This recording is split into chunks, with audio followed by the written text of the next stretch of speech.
अस्सलाम वालेकुम साथियों। एक बार फिर से हाजिर हैं हम आपके साथ कक्षा 7 का चैप्टर नंबर 11 लेकर चांद बीबी, जो कि एक शख्सियती सबक है। और आज का हमारा मोटिवेशनल शेयर है। तो शेयर कुछ इस तरह से है आप सबके लिए। खोल ज़माना उड़ान देखता है, पर खोल ज़माना उड़ान देखता है, ज़मीन पर बैठकर क्या आसमान देखता है। ज़मीन पर बैठकर क्या। यहाँ शेर से मुराद है कि अपनी सारी सलाहियतें पर खोल ज़माना उड़ान देखता है, अपनी सारी सलाहियतें अपनी कामयाबी में लगा दीजिए। अभी हमारा मकसद है रीट में सिलेक्शन होना, तो अपनी सारी सलाहियतें बिल्कुल ज़ोरदार तरीके से लगा दीजिए, ताकि जब आप कामयाब हों तो पूरी दुनिया देखें आपके सभी रिश्तेदार भाई बहन कि वाकई बंदे ने मेहनत की थी और कामयाब हुआ। अब बढ़ते हैं हमारे सबक की ओर।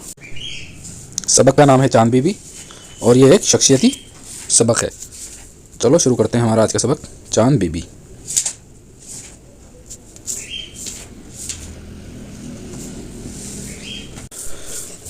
चांद बीबी। क्या आपने चांद बीबी नाम सुना है? वह अब से 400 बरस पहले अहमदनगर में पैदा हुई थी। कहाँ पैदा हुई थी? अहमदनगर में। उसके वालिद हुसैन निज़ाम शाह अहमदनगर के बादशाह थे। उन्होंने अपनी बेटी की तालीम का बहुत उम्दा इंतज़ाम किया। छोटी सी उम्र में ही चांद बीबी ने अरबी फ़ारसी की अच्छी तालीम हासिल कर ली। उसने मराठी ज़बान भी सीख ली। तीरंदाजी और घुड़सवारी में भी महारत हासिल कर ली। गाने, सितार बजाने, तस्वीरें बनाने और शिकार खेलने का भी उसे शौक़ था। वह बड़ी हुई तो उसकी ज़हानत, खूबसूरती और लियाकत का चर्चा हुआ। उसके लिए बहुत से रिश्ते आए। आगे बढ़ते हैं। तो देखिए दोस्तों, चांद बीबी।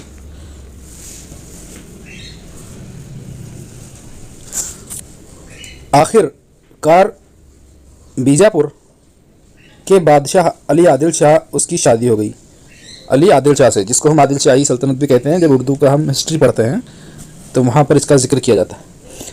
आखिर बीजापुर के बादशाह आदिल शाह से उसकी शादी हो गई। दोनों हंसी खुशी रहने लगे। चांद बीबी सल्तनत के कामों में भी शौहर का हाथ बटाने लगी। वह बीजापुर के लोगों से उनकी ज़बान कन्नड़ में बातें करती।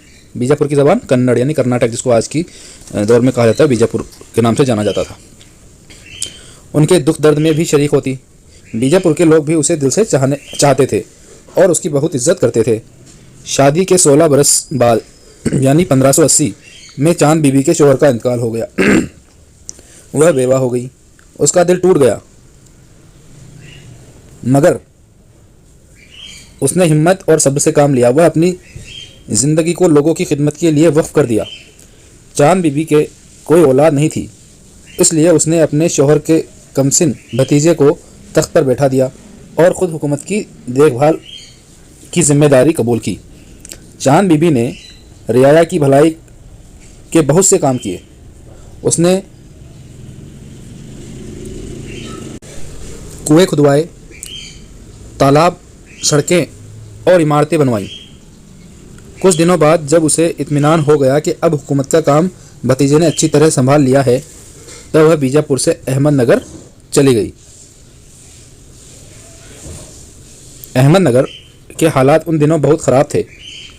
आपसी झगड़े की वजह से सल्तनत कमज़ोर हो चुकी थी। चांद बीबी ने अहमदनगर के हालात को सुधारने की बहुत कोशिश की। उसे थोड़ी बहुत कामयाबी भी मिली। उसी दौरान उसे अकबर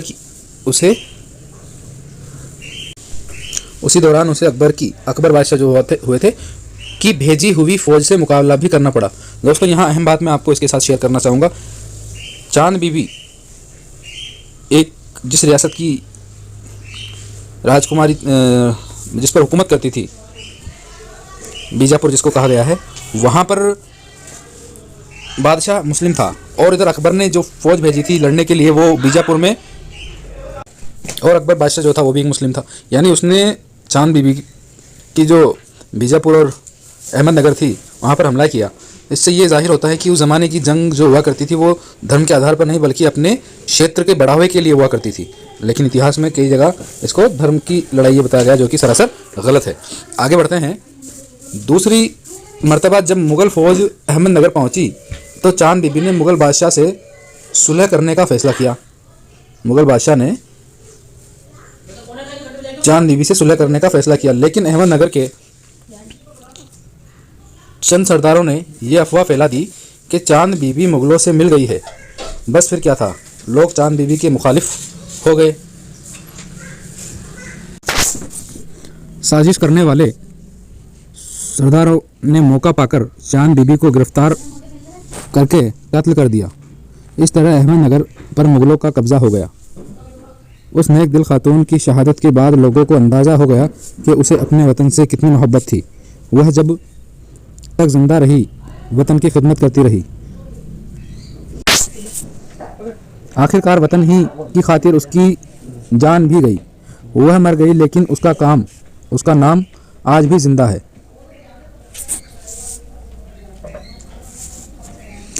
चलो दोस्तों, मुश्किल अल्फाज जो हैं, मुश्किल अल्फाज की तरफ बढ़ते हैं और उसकी मशक करते हैं। महारत महारत महारत के यानी होता है हुनरमंदी, किसी काम में माहिर होना। जहानत जहानत होता है समझबूझ, समझदार, समझदारी। लियाकत सलाहियत, किसी काम को करने की सलाहियत, लियाकत।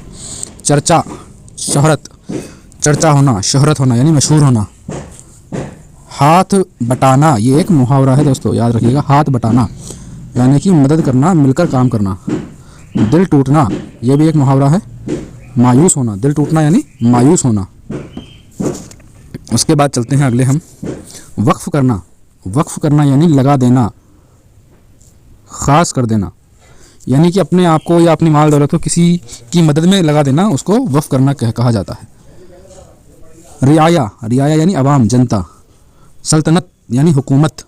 सुलह, सुलह यानी कि मुआहिदा, दोस्ती, आपसी संधि जिसको कहा जाता है। शहादत, शहादत मानी किसी फ़र्ज़ के लिए जान देना, किसी काम को करते हुए या देश के लिए लड़ते हुए अपनी जान अगर चली जाती है तो उसको शहादत कहते हैं, और ऐसे इंसान को शहीद कहा जाता है। जिस तरह से शहीद भगत सिंह कहा जाता है, जिन्होंने देश की आज़ादी के लिए अपनी जान दे दी। सवाल नंबर 2 की ओर बढ़ते हैं। सोचें और बताएं, चांद बीबी कहाँ पैदा हुई थी? दोस्तों जवाब कमेंट में दीजिएगा। मैंने आपको बताया है शुरुआत में ही। चांद बीबी कौन कौन सी ज़बानें जानती थी? तो दोस्तों चांद बीबी कौन कौन सी ज़बानें जानती थी? अरबी, फ़ारसी, मराठी, कन्नड़ी, है ना, कन्नड़। और भी कोई छूट गई है तो आप कमेंट में ज़रूर बताएं। तीसरा सवाल है, छोटी सी उम्र में चांद बीबी ने क्या क्या सीखा?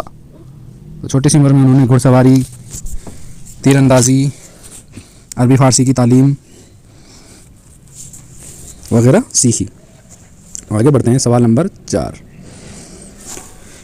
बीजापुर के लोग चांद बीबी की इज़्ज़त क्यों करते थे? तो बीजापुर के लोग चांद बीबी की इज़्ज़त क्योंकि उन्होंने वहाँ पर बहुत ज़्यादा अच्छे काम किए थे और लोगों के बीच में रहकर उनकी मदद किया करती थी, उनके हालचाल पूछा करती थी और उनकी मुसीबतों को दूर किया करती थी। सवाल नंबर 5, चांद बीबी ने रियाया की भलाई के लिए क्या क्या काम किए? तो चांद बीबी ने रियाया की भलाई के लिए सड़कें बनवाई, कुएँ खुदवाए, तालाब बनवाए और कई इमारतें बनवाई। चांद बीबी को किसने और क्यों कत्ल किया? चांद बीबी को अहमदनगर के साजिशी सरदारों ने कत्ल कर दिया।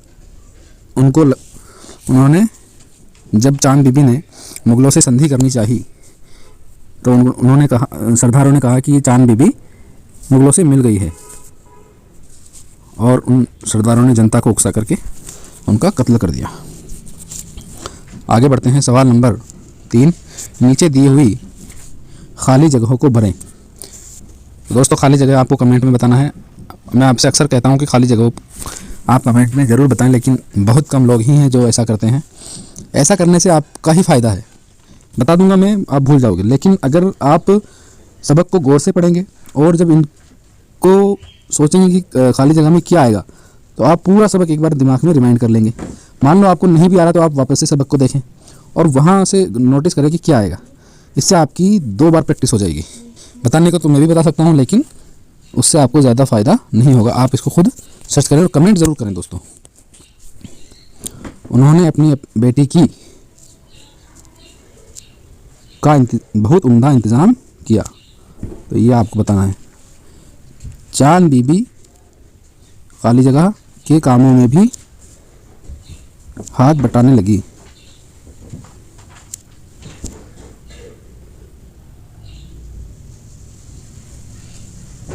अपने शौहर का हाथ बटाने लगी। 3 नंबर, उसने कुएं, तालाब, सड़कें और इमारतें बनवाई। 4 नंबर, खाली जगह, झगड़े की वजह से सल्तनत हो चुकी थी। कमेंट करें दोस्तों। 5 नंबर, वह लेकिन उसके काम आज भी, खाली जगह। ये सब आपको बताने हैं दोस्तों। आगे बढ़ते हैं सवाल नंबर 4 की तरफ। नीचे दिए हुए लफ्ज़ों को जुमलों में इस्तेमाल कीजिए। बादशाह, अकबर बादशाह ने बीजापुर पर हमला किया। तीरंदाजी, चांद बीबी तीरंदाजी में माहिर थी। ये चांद बीबी को तीरंदाजी में महारत हासिल थी। बीजापुर की रियाया बहुत खुश थी। रियाया यानी जनता। लियाकत, चांद बीबी की लियाकत और सदाकत से बीजापुर के लोग लियाकत को भली भांति जानते थे।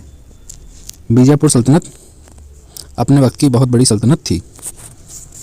आगे बढ़ते हैं सवाल नंबर 5। ब्रैकेट में दिए गए सही लफ्ज़ की मदद से जुमला मुकम्मल कीजिए। तो हमें जो ब्रैकेट में लफ्ज़ दिए गए हैं उनमें से छाट करके पूरा जुमला मुकम्मल करना है। पहला है से ने को, इनमें से एक ढूंढना है। क्या आप से नहीं आ सकता, को नहीं आ सकता, यहाँ पर आएगा ने। क्या आपने चांद बीबी का नाम सुना है? उसके वालिद अहमदनगर के, यहाँ पर आएगा के, बादशाह थे। चांद बीबी अरबी फ़ारसी की अच्छी तालीम हासिल करी। अच्छी। दोनों हंसी खुशी रहने लगे। दोस्तों, रहने लगे। उसे अकबर की भेजी हुई फौज से मुकाबला भी करना पड़ा।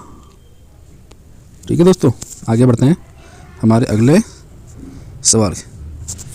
चांद बीबी के बारे में 5 जुमले लिखो। दोस्तों, चांद बीबी के बारे में 5 जुमले आपको ही अपनी कॉपी में लिखने हैं एज ए प्रैक्टिस। पाठ में से, सबक में से आप कहीं से भी अच्छे 5 जुमले उनके बारे में लिख सकते हैं। आगे बढ़िए, खुशखत लिखिए। तो खुशखत ये वही शब्द हैं दोस्तों, लफ्ज़ हैं जो कि हमें कई बार ऑप्शन में पूछे जाएंगे कि सही जुमला क्या है। तो आप इनकी प्रैक्टिस ज़रूर कर लें। पहला है महारत।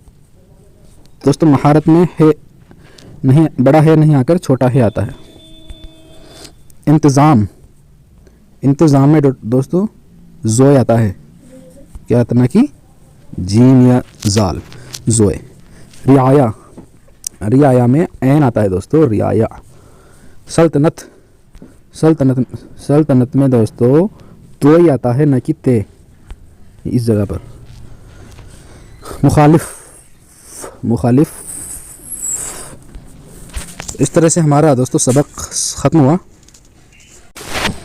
आपसे गुजारिश है कि आप हमारे चैनल को सब्सक्राइब करें। वीडियो के व्यूज़ तो बहुत ज़्यादा आ रहे हैं दोस्तों, लेकिन जितने लोग देख रहे हैं उनको शायद वीडियो पसंद नहीं आ रही या वो नहीं कर रहे। अगर आप वीडियो देखते हैं और आपको पसंद आती है तो आप इसको लाइक ज़रूर करें, ताकि हम अपनी वीडियो जल्दी बनाएं। हमें लगे कि हमारी वीडियोज़ लोगों को पसंद आ रही है, तो हमें भी हौसला मिलेगा कि जल्दी वीडियो बनाई जाएँ, आपके साथ शेयर की जाएँ। लेकिन जब व्यूज़ नहीं आते तो लगता है कि हमारी मेहनत शायद बेकार है। तो आपको अगर अच्छा लगे तो आप लाइक ज़रूर करें और चैनल को सब्सक्राइब करें, अपने साथियों के साथ शेयर करें। और आखिरी इल्तिजा ये है कि दोस्तों जो बच्चे कक्षा 7 में उर्दू पढ़ रहे हैं उनके साथ ये लिंक ज़रूर शेयर करें, ताकि उनको इसका फ़ायदा हो सके। शुक्रिया।